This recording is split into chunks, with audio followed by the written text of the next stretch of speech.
Good morning, everyone. I hope you had a very nice day yesterday. I want to thank you for listening to me.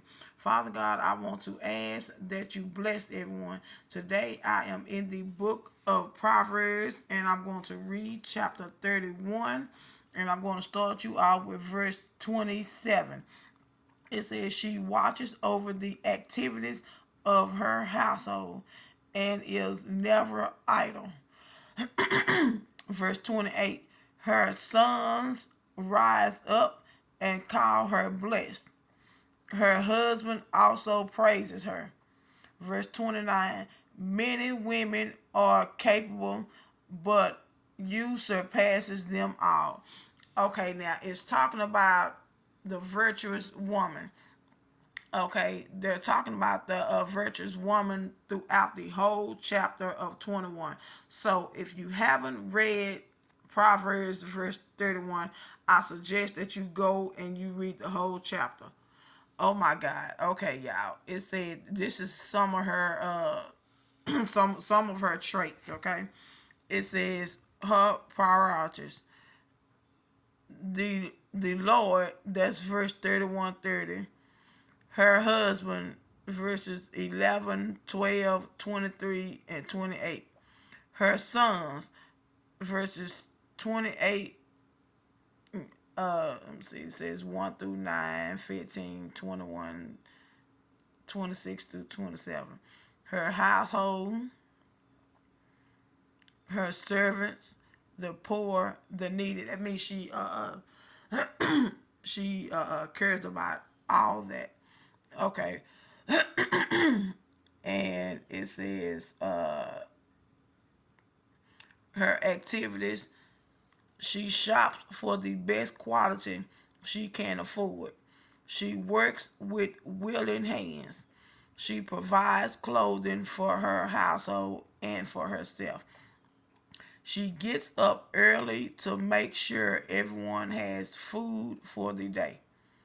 She ensures that her family does not run out of supplies and prepares ahead for harsh circumstances. She carefully invests her money and works to profit from her investment. She helps meet the needs of the poor. She watches over the activities of her household. So, as you know, that I am reading out of the Women's Study Bible. Okay, so verses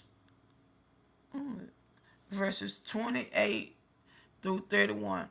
It says, though praises is most often sought and received from outside the family circle, this woman receives her greatest ACCOLADES from those who know her best, her husband and her children. The summation may be personal words from her husband or even the author's climatic resolution. Whatever the case, the words are divinely inspired and serve together with the opening words on the value of the fear of the Lord. A bookends to the entire collection of Proverbs, just as the idea of excellence begins this focal passage. And then in parentheses, it says capable wife. And that's 31:10.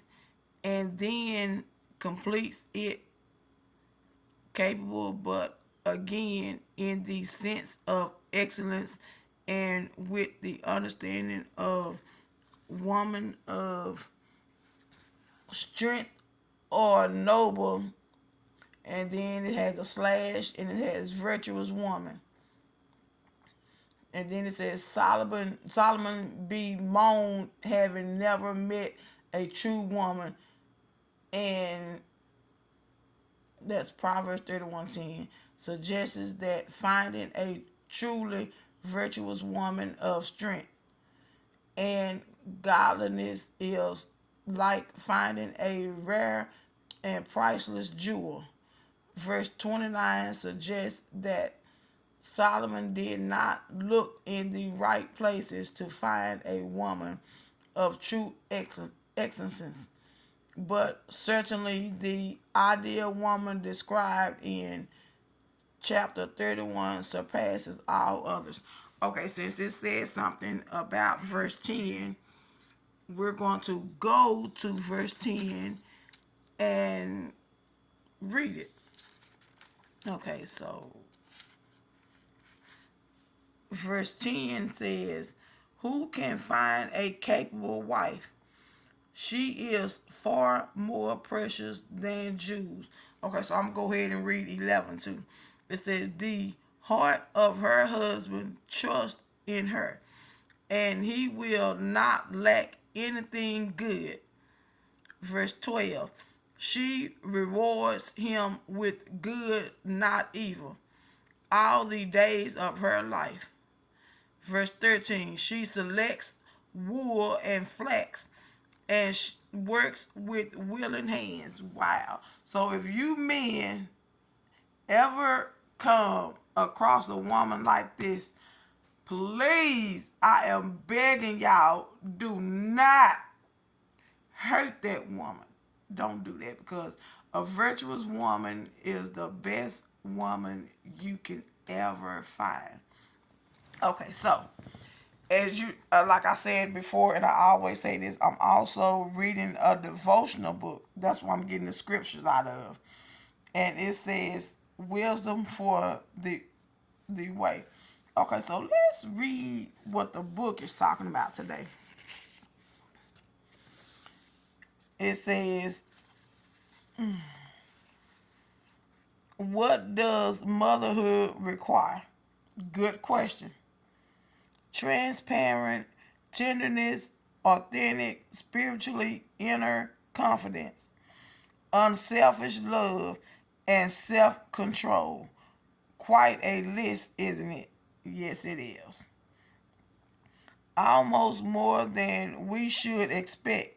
Perhaps that explains why Irma Boom Beck used to say that motherhood takes 180 movable parts and 3 pairs of hands and 3 sets of eyes. And I might add the grace of God. If you happen to be a mother, here is one guy who applauds your every effort. 5 cheers for all you do. Remember, the skin hearts in the VELVETEEN rabbit. All his suffering was was starting to come out. His hair had been loved off, whatever that means. But how valuable he was. Carefully kept mothers don't have secure kids. Carefully kept untouchable VELVETEEN mothers turn out fragile, selfish, untouchable children.